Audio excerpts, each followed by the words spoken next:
Jesus was not a Jew. This is part 2 of the series. So basically I'm going to read something from, I think it's called BibleBelievers.org. And it's just a little shorter article than yesterday, but it's titled, Jesus Was Not a Jew.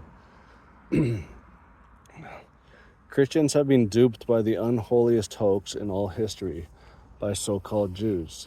This is considered their most effective weapon.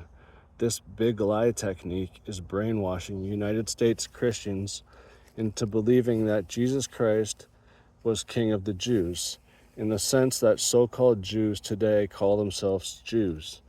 This reference was first made in English translations of the Old and New Testaments, centuries before the so-called Jews hijacked the word Jew in the 18th century AD to palm themselves off on the Christian world as having a kinship with Jesus Christ.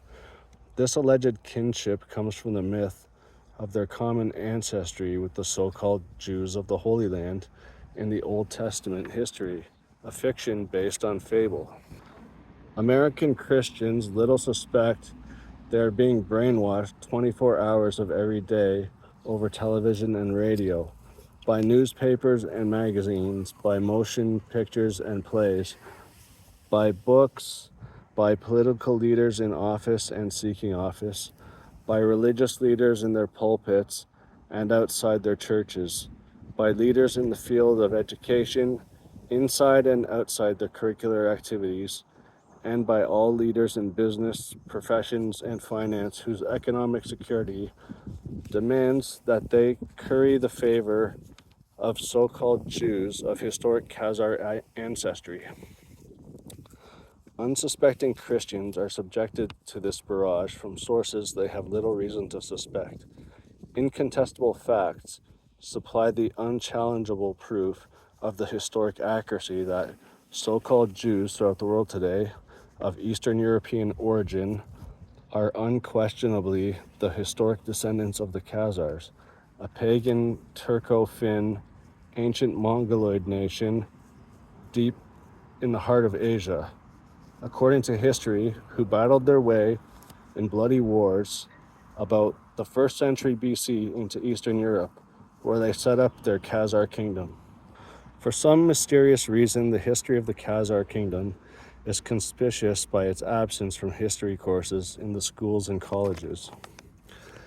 The historic existence of the Khazar kingdom of so-called Jews, their rise and fall, the permanent disappearance of the Khazar kingdom as a nation from the map of Europe, and how King Bulan and the Khazar nation in about 740 AD became so-called Jews by conversion, were concealed from American Christians by censorship imposed by so-called Jews of historic Khazar ancestry upon all USA media of mass communications directed by them. Then in 1945, this author gave nationwide publicity to his many years of intensive research into the facts of life concerning Khazars. The disclosures were sensational and very effective, but apparently angered so-called Jews, who have continued to vent their spleen upon this author since then solely for that reason. Since 1946, they have conducted a vicious smear campaign against him, seeking thus to further conceal these facts, for obvious reasons. What have they to fear from the truth?